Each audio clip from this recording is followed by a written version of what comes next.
Assalamualaikum warahmatullahi wabarakatuh. Bismillah walhamdulillah wassalatu wassalam ala rasulillah sayyidina wa maulana Muhammad ibn Abdullah wa ala alihi wa sahbihi wa man walah wa la hawla wa la quwata illa billah. Subhanallah alhamdulillah wa la ilaha illallah Allahu akbar wa la hawla wa la quwata illa billahil aliyil azim adada kulli harfin kutiba aw yuktabu abadal abidin wa dahrad dahirin. Subhanaka la ilma lana illa ma 'allamtana innaka antal alimul hakim.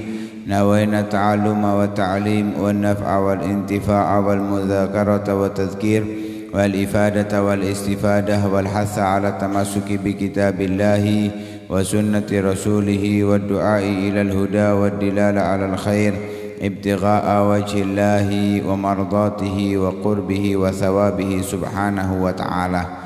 Qala al-musannifu rahimahullahu wa nafa'ana bihi wa bi'ulumihi wa 'ulumikum wa 'ulumi sa'ir salihin amin ila an qala wa in qassara fala tu'atibhu wa la tushkihi fatasiru adawatan lah.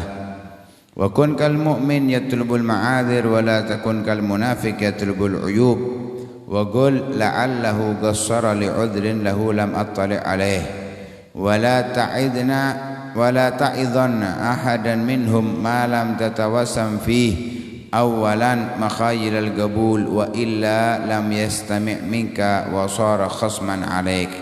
Fa idza akhda'u fi mas'alatin wa kanu ya'nafuna min at-ta'allumi minka fala tu'allimhum fa innahum yastafiduna minka ilman wa yusbihuna laka a'da illa idza ta'allaqa dhalika bima'siyatin yuqarifunaha an jahlin minhum fadhkuril haqqa bilutfin min ghairi anafin wa idza ra'aita minhum karamatan wa khairan fashkurillaha alladhi habbabaka ilaihim wa idza ra'aita minhum syarran fakilhum ilallahi ta'ala wasta'id billahi min syarrihim wa la tu'atibhum wa la takul lahum lima lam ta'rifu haqqi wa ana fulan ibn fulan wa ana al-fadhil fil ulum fa inna dhalika min kalamil hamqa wa ashaddu an-nasi hamaqatan man yuzakki nafsahu wa yuthni 'alaiha.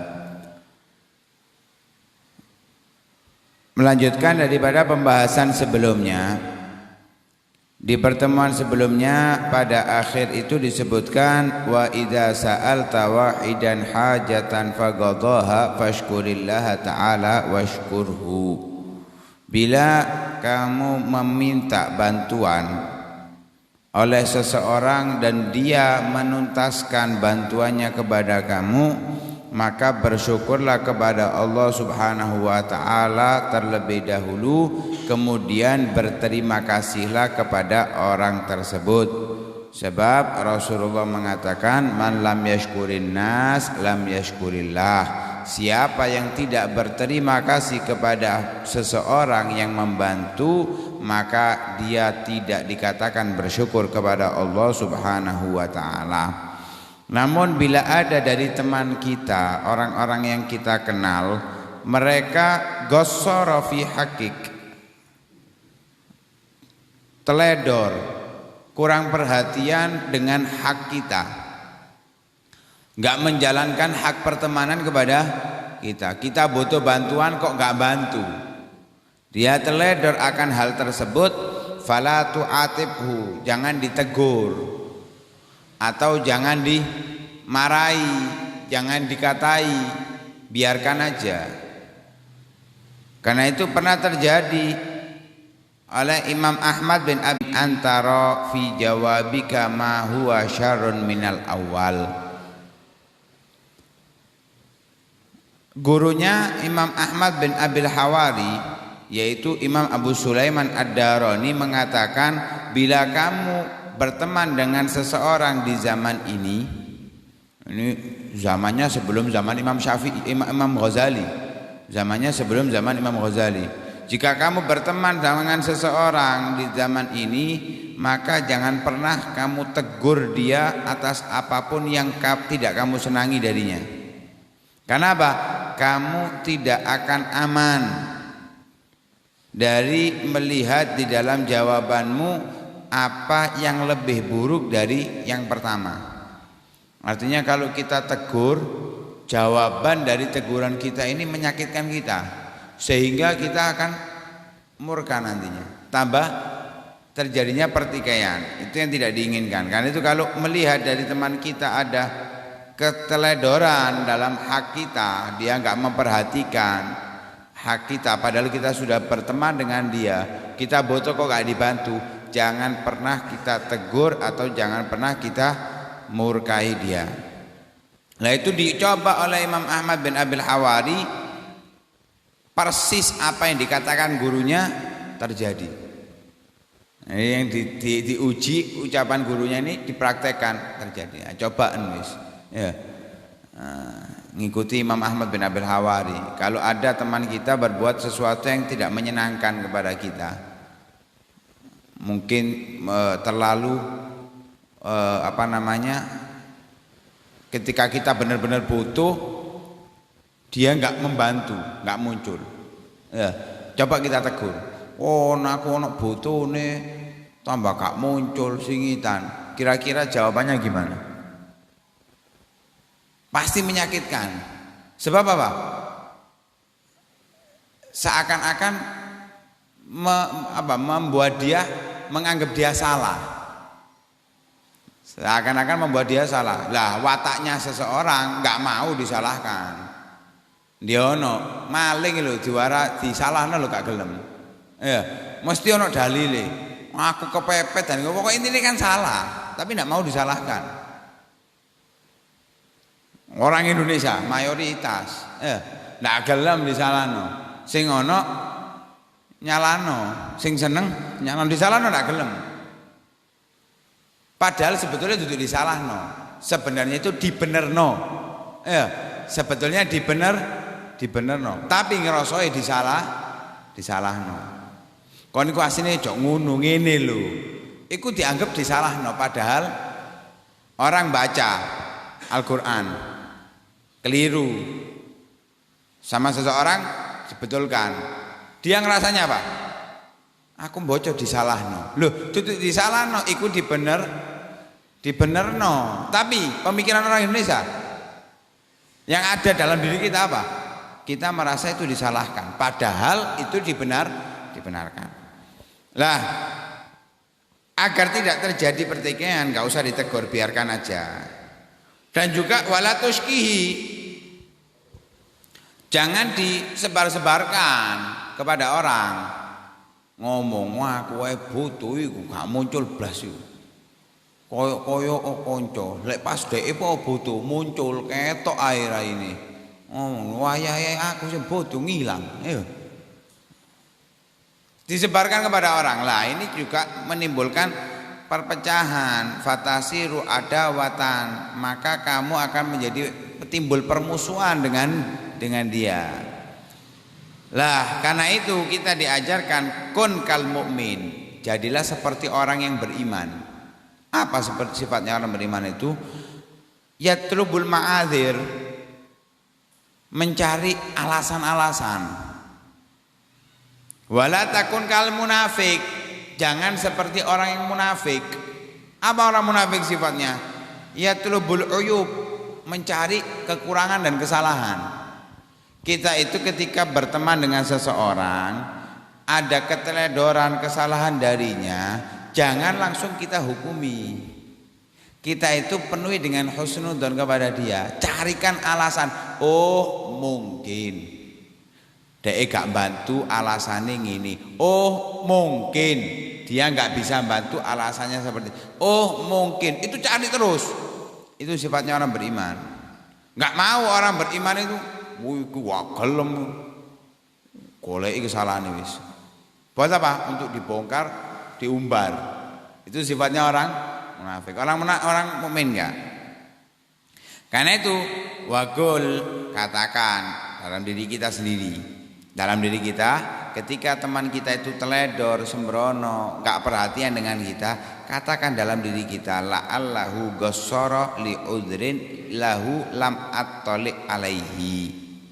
Mungkin dia punya alasan sehingga dia teledor, gak perhatian dengan aku, yang mana alasan itu aku gak tahu. Pokoknya dia punya alasan. Mbok alasannya benar atau salah gak urusan, yang penting dia punya alasan gak bisa membantu aku, teledor daripada aku. Sehingga apa? Gak tukaran, akur. Kenapa? Sudah tahu dia punya alasan. Tapi kalau enggak, sebagai orang munafik, bukan alasan yang dicari, kekurangan-kekurangannya untuk diumbar yang akan dikeluarkan. Kemudian kalau kita mau memberikan nasihat, itu ada caranya. Wala ta'idhanna ahadan minhum. Ketika dia berbuat salah, jangan pernah berikan nasihat kepada dia. Jangan pernah dikasih nasihat sebelum tatawasam malam tatawasam fihi awalan makhayilal qabul. Sebelum kita itu memperhatikan, merenungi,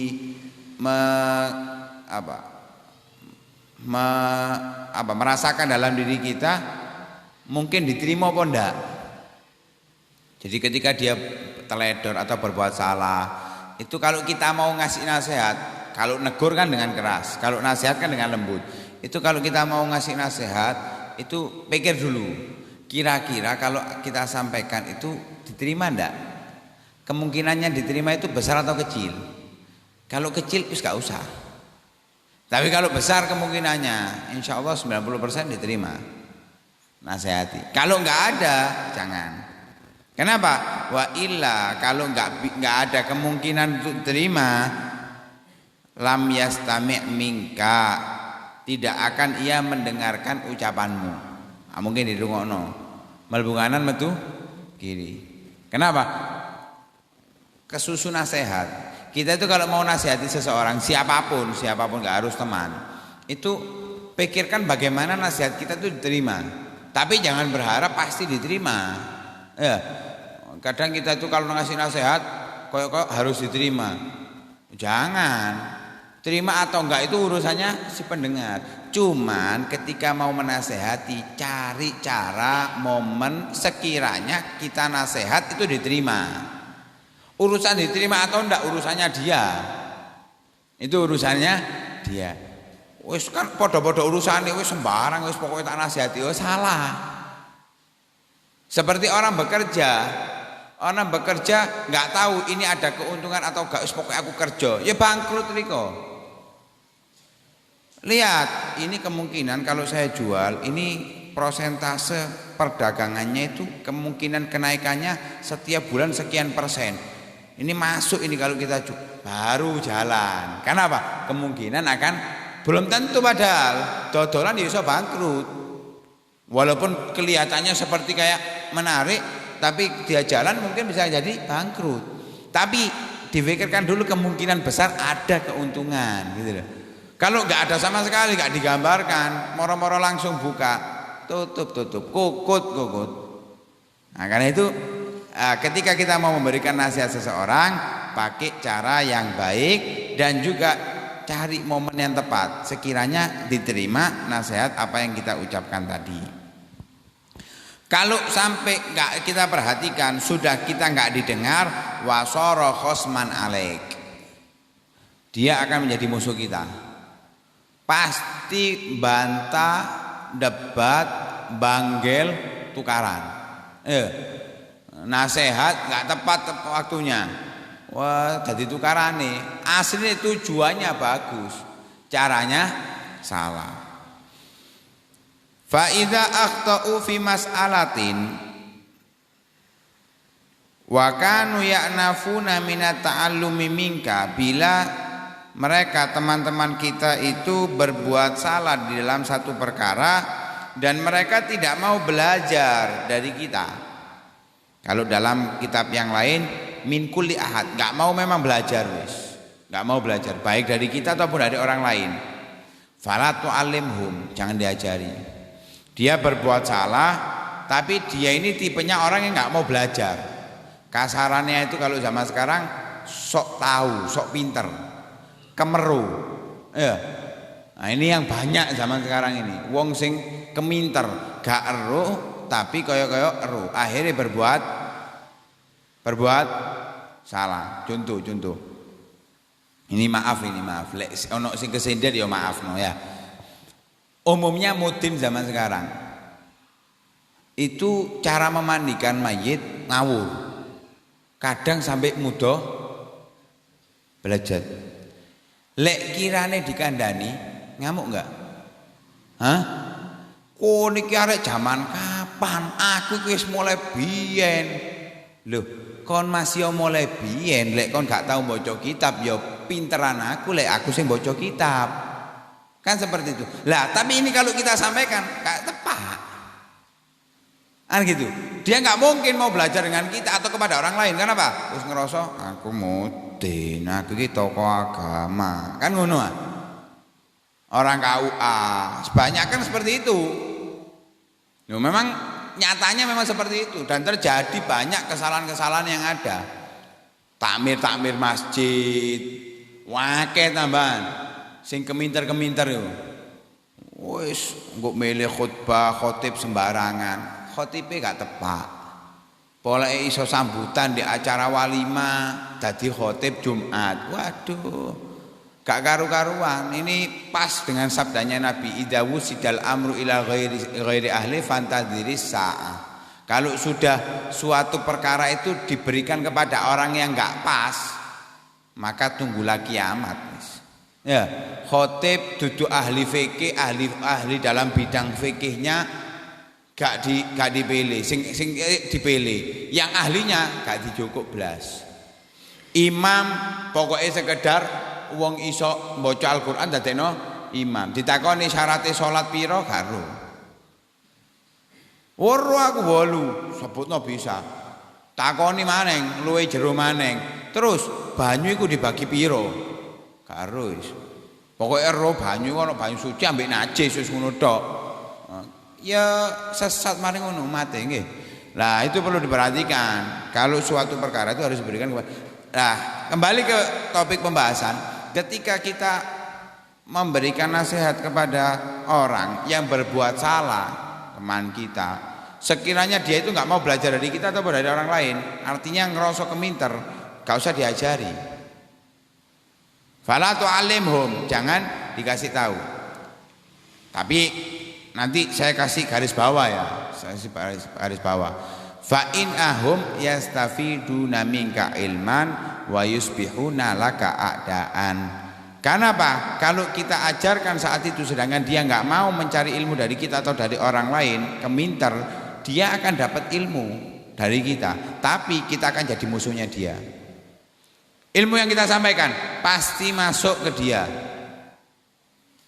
Yang penting momennya tepat ya, masuk.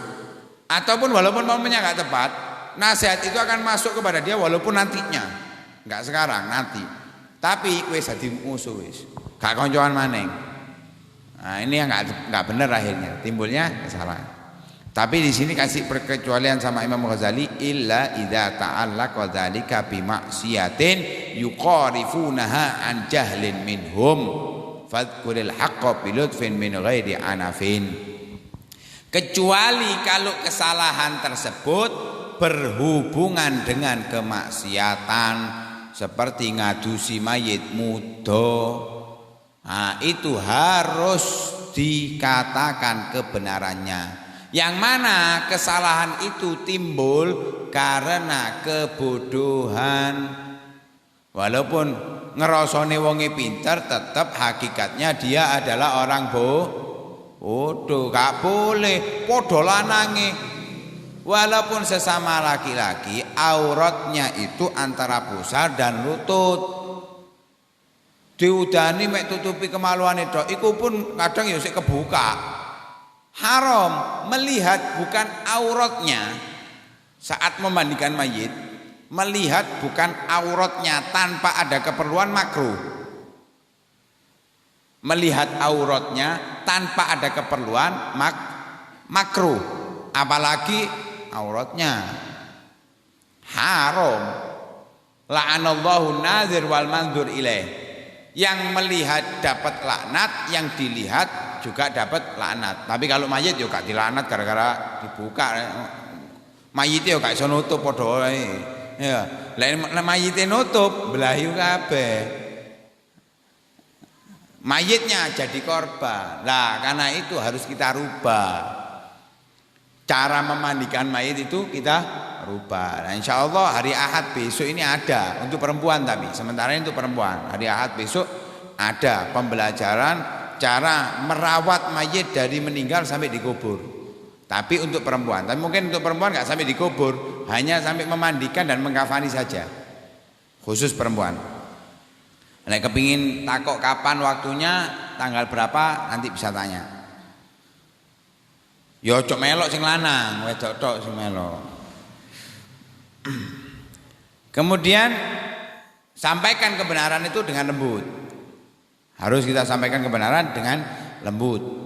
Tanpa ada kekerasan sama sekali, kita sampaikan kalau ini yang benar, nggak boleh seperti ini. Kalau berhubungan dengan kemaksiatan, kalau bukan kemaksiatan, biarkan. Nggak usah diajarkan karena itu akan menimbulkan permusuhan. Tapi kalau sudah kemaksiatan, berikan dengan baik, lembut, jangan kasar. Kalaupun dia menolak, biarkan, nggak usah dihiraukan. Wa idza ra'aita minhum karamatan wa khairan, bila kita melihat dari teman-teman kita itu kemuliaan, kebaikan, maka fashkurillahalladzi habbabaka ilaihim. Kita harus bersyukur kepada Allah yang membuat mereka senang dengan kita. Nah, ketika kita melihat dia berbuat baik, kita bersyukur, ya Allah, alhamdulillah temanku ini orang-orang baik. Kenapa? Karena Allah memberikan dia teman, dia memberikan kita teman yang baik seperti dia. Lah kalau teman-teman kita baik, insya Allah kita akan menjadi orang yang baik. Tapi kalau teman-teman kita buruk, minimal ele-elean kita katut. Bisa lebih parah. Bisa lebih parah. Karena itu kita harus bersyukur kepada Allah Subhanahu wa taala ketika mendapatkan teman yang baik.